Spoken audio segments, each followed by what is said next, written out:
یہ خط آیا جو میں آپ کو دے بھی دوں گا اس کے بعد. ڈیٹیلز میں نہیں جاؤں گا کہ کچھ پردے رکھنا بھی ضروری ہوتے ہیں.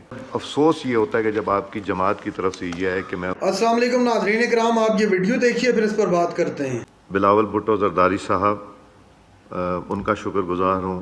خواجہ آصف صاحب آپ کا شکر گزار ہوں. بیرسٹر گوہر صاحب آپ کا، اسحاق ڈار صاحب، مصطفیٰ کمال صاحب، محمود خان اچکزئی صاحب، عاطف خان صاحب، ہم سب نے جو آج بات کی پازیٹیو.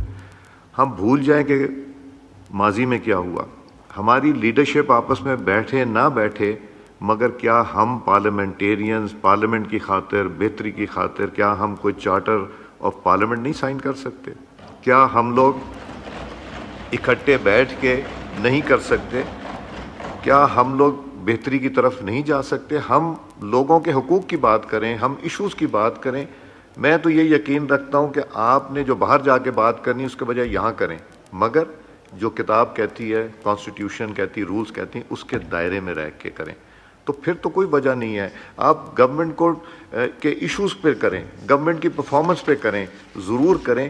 ذاتیات سے ہم نکل جائیں. ابھی بھی امید ہے. میں جب ہماری پہلی میٹنگ ہوئی تھی وپس کی، تو گورنمنٹ کی وپس کی یہ ڈیمانڈ تھی کہ ہم 2/3 ہیں اور اپوزیشن 1/3 ہے. ہمیں 2 دفعہ بولنے کا موقع ملے اور اپوزیشن کو 1 دفعہ ملے. آپ ریکارڈ نکال کے دیکھ لیں جس میں شاید ٹریجری بینچز خوش نہیں ہوئے. آپ کو زیادہ موقع ملا ہے بنسبت یہ، اور میں سارا ریکارڈ ہمارے پاس ہے، میں نے ہر مہینے کا کمپائل کرایا ہوا ہے، اس لیے کہ اپوزیشن یہاں نہیں بولے گی تو کہاں بولے گی. ہم تو چاہتے ہیں آپ یہاں پہ بات کریں. جو خواجہ صاحب نے بات کی، 2 wrongs do not make a right، I think اس میں بہت وزن ہے. میں نے جو کل کیا، جو میرا ضمیر کہتا تھا اور جو میری ذمہ داری تھی، میں نے اس کے مطابق کیا. میں اس دن رات کو جب تک مجھے اطلاع تھی تب میں جو کر رہا تھا، میں ڈیٹیلز میں نہیں جاؤں گا کہ کچھ پردے رکھنا بھی ضروری ہوتے ہیں. جو میں کر سکتا تھا وہ میں نے کیا. مگر جب افسوس یہ ہوتا ہے کہ جب آپ کی جماعت کی طرف سے یہ ہے کہ میں اس کا حصہ تھا. میں نے نیشنل اسمبلی کے اوپر سے شروع کیا، نیچے سے نہیں. سارجنٹ ایٹ آرمز کی رسپانسبلٹی تھی، he is in charge for the security. ان کو بھی سسپینڈ کیا، اور ان کے ساتھ جو لوگ جنہوں نے رزسٹ نہیں کیا، جو لوگ اگر اندر آئے تھے ان کو رزسٹ نہیں کیا. سی ڈی اے کے سٹاف جو ہماری الیکٹریسٹی کے حوالے سے، ان کو سسپینڈ بھی کیا ہے اور ان کو یہاں سے امیڈیٹ ٹرانسفر کے لیے کیا ہے، اس لیے کہ دس از ناٹ ایکسیپٹیبل ٹو اس. مگر میں ایک تلخ بات کروں گا، تلخ اس میں نہیں کروں گا، بٹ اس کا نتیجہ شاید اچھا ہو. 17/12/2018 یہ اس وقت آپ کی حکومت تھی. یہ ایک office of the attorney general of Pakistan سے یہ خط آیا جو میں آپ کو دے بھی دوں گا اس کے بعد. یہ محترم خواجہ سعد رفیق صاحب کے حوالے سے ہے. ان کے پروڈکشن آرڈر ہونے تھے. اس میں اینڈ میں پڑھ دیتا ہوں کہ کیا لکھا تھا. اور یہ صرف خواجہ صاحب کے بارے میں نہیں ہوا تھا، یہ خواجہ آصف صاحب کے بارے میں، احسن اقبال صاحب کے زبانیں، رانا ثناء اللہ صاحب کے بارے میں، یہ شہباز شریف صاحب کے بارے میں. As such this request does not constitute sufficient ground for the issuance of a production order. یہ میں آپ کو اس کی کاپی دے دوں گا. دوسرا میں آپ کو پڑھ کے سناتا ہوں. یہ منسٹری آف لا کی طرف سے ہے، 22/6/2019 کو یہ آپ کی حکومت تھی. اس کا میں آپریٹو پارٹ اینڈ کا پڑھ دیتا ہوں. The Honorable Speaker may well exercise his discretion by not issuing the production orders in question. This is more so as the presence of the detainees is not necessary for purpose of making oath as a member of the National Assembly, as noted in the Baldev Kumar case. The peculiar facts of the matter are such that the scale of public welfare and interest appears to crave for a rejection of the request of the issuance of the production order. یہ دوسرا ہے. یہ میں یہ لا ministry کا ہے. اور پہلا سعد رفیق صاحب کا، دوسرا بھی یہ دیکھ لیں کون ہے، میں تو صرف آپریٹو پارٹ. اور تیسرا ہے 6/8/2019.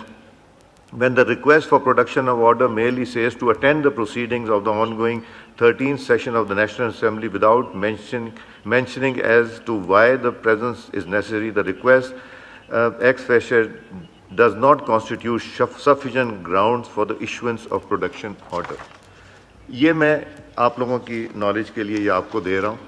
بٹ جس طرح پارلیمنٹری لیڈر PMLN نے اور جس طرح چیئرمین بلاول بھٹو صاحب نے، ڈار صاحب نے، سب نے کہا we are moving towards betterment. 2 wrongs do not make a right. I do not agree. جو آپ کی گورنمنٹ میں یہ آرڈرز تھے میں ان سے ایگری نہیں کرتا ہوں. یہ not issuing production order was not the right thing to do then.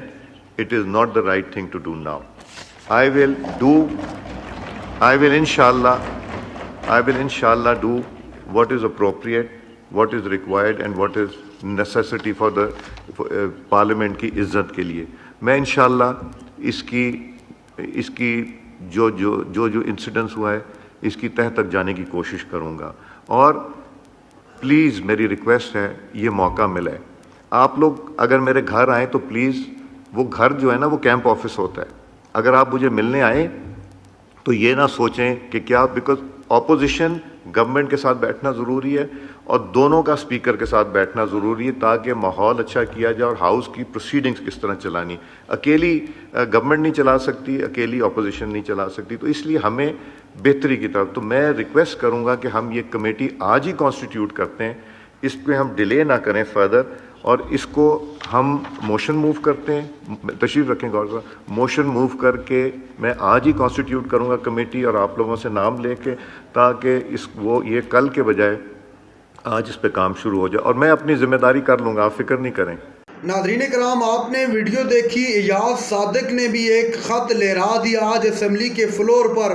آپ کو یاد ہوگا ماضی کے اندر قاسم سوری نے ایک خط لہراتے ہوئے کہا تھا کہ یہ دھمکی امیز مراسلہ ملا ہے, جس کے بعد ہم نے اور ہماری کابینہ نے یہ فیصلہ کیا ہے کہ ہم اس دھمکی کو قبول نہیں کریں گے. لہٰذا میں رولنگ دیتا ہوں کہ یہ سارا کچھ غیر آئینی اور غیر قانونی ہے. اس کے بعد آپ جانتے ہیں کہ پورے ملک کے اندر ایک نئی جنگ چھڑ گئی اور تمام سیاسی پارٹیاں ایک طرف ہوگی اور تحریک انصاف دوسری سمت کھڑی ہوگی. اور تحریک انصاف نے یہ اپنا نیریٹو بلڈ کیا کہ ہمیں دھمکی امیز مراسلہ ملا, اس کے بعد ہم نے حکومت گرائی. تو آج ایک خط لہرایا گیا ایاز صادق کی جانب سے. ایاز صادق نے کہا کہ مجھے میرے ضمیر نے اس بات پر آمادہ کیا کہ جو کچھ اسمبلی کے اندر ہوا ہے وہ نہیں ہونا چاہیے تھا. آپ کو یاد ہوگا گرفتاریاں ہوئی جو تحریک انصاف کے لوگوں کو اٹھایا گیا, اس پر کمیٹی بنائی گئی باقاعدہ اور ایاز صادق کی جانب سے اور تمام پارلیمنٹیرین کی جانب سے ایک انتہائی سخت قسم کا اور شدید قسم کا رد عمل بھی سامنے آیا. ناظرین اکرام, اس کے علاوہ آج جو ڈیولپمنٹ ہوئی ہے وہ مولانا صاحب کے حوالے سے. مولانا صاحب آج زورانے پر گئے ہوئے تھے, جناب اسد کیسر کے گھر ان کی آمد ہوئی اور وہاں پر تحریک انصاف کی دیگر لیڈرشپ بھی موجود تھی. سابق صدر مملکت عارف الوی بھی وہاں پر موجود تھے. تو یہ اس کو دنیا مختلف انداز میں اس معاملے کو ڈسکس کر رہی ہے کہ یہ ایک نیا اتحاد بننے جا رہا ہے جو کہ میرے خیال سے اس حکومت کے لیے خطرناک ثابت ہو سکتا ہے.